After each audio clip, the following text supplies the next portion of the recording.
Hi friends, எல்லாருக்கும் வணக்கம். எல்லாம் டிஎன்பிசி குரூப் 2க்காக ப்ரிப்பேர் பண்ணிட்டு இருப்பீங்க. ஸோ இந்த வீடியோ என்ன பார்க்க போகிறீங்க அப்படின்னா, அதாவது சண்டே ஸ்டடி மண்டே போர்ஷனில் ஸோ நான் வந்து நிறைய லெசன் கொடுத்துருப்பேன். ஸோ அதில் வந்து நான் சிந்து சமய நாகரிகம் மட்டும்தான் நான் கொடுக்குறேன். இதுதான் நான் உங்களுக்கு நாளைக்கு live test. So 6th 9th 11th so மூணு கிளாஸ் இருக்கிறதுனால நான் அப்படி கொடுத்துருக்கேன். ஸோ நெக்ஸ்ட்டு வந்து என்னது அப்படின்னா, உங்களுக்கு தமிழில் வந்து இன்னைக்கு கிளாஸில் வந்து லைவ் கிளாஸ் கொடுத்துருப்பேன். நாலடியாக 4 மணி கடிகை பழமொழி 400.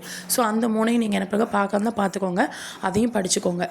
ஓகேங்களா? ஸோ மேக்ஸுக்கு வந்து நான் லைவ் டெஸ்ட் போட்டிருக்கேன். ஸோ அதை வந்து நீங்கள் லைவ் டெஸ்ட்டில் வீடியோஸ் வந்து கொடுத்துருப்பேன். ஸோ அதை வந்து பார்த்துக்கோங்க. இதுதான் என்னுடைய live details. So 6 to 6:30 Tamil unit 7 வந்து படிப்போம். 9:30 to 10 o'clock வந்து ஜிஎஸ் ஃபஸ்ட் லெசன் வந்து ஒரு லெசன் வந்து டெஸ்ட் கொடுப்பேன். ஸோ நைட் வந்து 10 to 11 o'clock தமிழ் யூனிட் 7 வந்து ஸ்டடி பண்ணுற மாதிரி வரும். ஓகேங்களா? இதுதான் என்னுடைய லைவ் டீட்டெயில்ஸ் வந்து கொடுத்துருக்குறேன். ஸோ இது வந்து டைமிங் வந்து மேக்ஸிமம் மாறாது. ஸோ இதே தான் வரும். ஸோ பார்க்கவங்க இதை பார்த்துக்கோங்க, ஃபாலோ பண்ணுறவங்க பண்ணிக்கோங்க. ஓகேங்களா? ஸோ ஜிஎஸ்சில் வந்து இன்றைக்கி நீங்கள் சாட்டர்டே சண்டே இதில் வந்து சிந்து சமூக நாகரிகம் 6th 9th 11th இதை தான் நாளைக்கு காலையில் லைவ் டெஸ்ட்டு வந்து 9:30 to 10 o'clock வந்து கொடுப்பேன். அது மட்டும் இல்லாமல் 4 மணி கடிகை பழமொழி 4 ஆல்ரெடி இன்றைக்கி நான் மார்னிங் வந்து கிளாஸ்க்கு வந்து போட்டிருப்பேன் லைவ் கிளாஸ். அதை பார்த்து படிக்கிறவங்க படிச்சுக்கோங்க. ஓகேங்களா? அதை படிக்கிறவங்க படிச்சுக்கோங்க. ஸோ நெக்ஸ்ட் வந்து 10 to 12 வந்து 10 to 11 o'clock வந்து ஈவினிங் யூனிட் 7 நைட் டைம் வந்து யூனிட் 7 வந்து வரும். ஓகேங்களா?